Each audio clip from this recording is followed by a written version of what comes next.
साथियों नमस्कार। जैसा कि हाई कोर्ट ऑफ उत्तराखंड में 11 दिसंबर को डबल बेंच में जूनियर डाइट वालों का केस लगा हुआ था। तो इस केस के अंतर्गत उन्होंने तटस्थ प्रमाण ना मिलने के कारण जज द्वारा ये उनकी जो याचिका है उसको खारिज कर दिया गया और वो किसी डिसीजन पे नहीं है। तो बाकी मैं आपको बता देना चाहता हूँ कि अब कहीं ना कहीं जूनियर डाइट जो है इस केस से बाहर हो चुका है।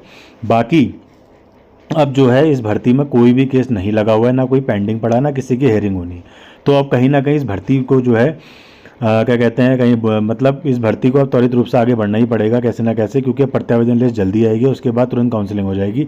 अगर प्रत्यावेदन लिस्ट 15 तक आ जाती तो कहीं ना कहीं ये लोग 27-28 तक बुला लेंगे काउंसलिंग के लिए आप लोगों को। उसके बाद काउंसलिंग होने के बाद आपको ज्वाइनिंग मिल जाएगी जनवरी तक। ठीक है, पहली काउंसलिंग निपट जाएगी, फिर धीरे धीरे सेकंड काउंसलिंग शुरू हो जाएगी।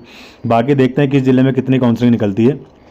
बाकी मैं आप लोगों को बता देना चाहता हूँ कि आप लोग बिल्कुल निश्चिंत रहिए किसी भी चीज़ को लेके कि प्रत्यावेदन लिस्ट इतनी देर में क्यों आ रही है, काउंसलिंग कितनी भी देर में आ रही है।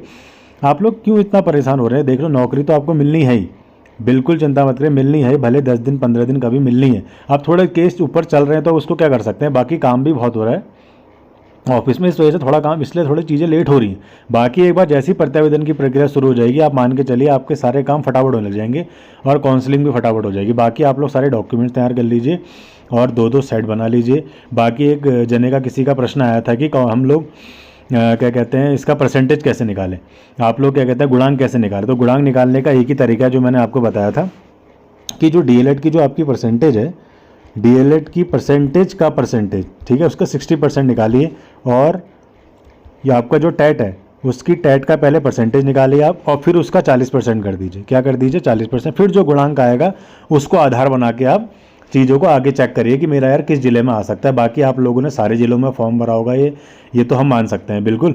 बाकी आप लोग थोड़ा गणित आप लोगों को भी बढ़ाना है कि यार इस ज़िले में ऐसा चल रहा है, उस ज़िले में ऐसा चल रहा है, तो मैं किस ज़िले में जाऊँ, कहाँ काउंसलिंग कराऊँ। ठीक है, अगर बाई चांस पहली काउंसलिंग मुझे तो ऐसा लग रहा है कि एक ही ज़िले में होने वाली है, फिर एक ही ज़िले में होती है, आप जो आसपास के ज़िले होंगे आप वहीं 2 बार काउंसलिंग करा सकते हैं। अदरवाइज जो दूर का ज़िला होगा वहाँ काउंसलिंग करा सकते हैं, वहाँ दिक्कत हो जाएगी। और जो टॉपर होगा वो तो एक ही ज़िले में कराएगा, बाकी जो ज़िले होंगे उसको सीट बेकार चली जाएगी। तो इस चीज़ का भी आपको ध्यान रखना है कि मुझे किस ज़िले में काउंसलिंग करानी है, मेरा कहाँ जाना सही रहेगा। ठीक है, बाकी आप लोगों को कोई प्रॉब्लम होती है तो आप मेरे से पूछ सकते हैं।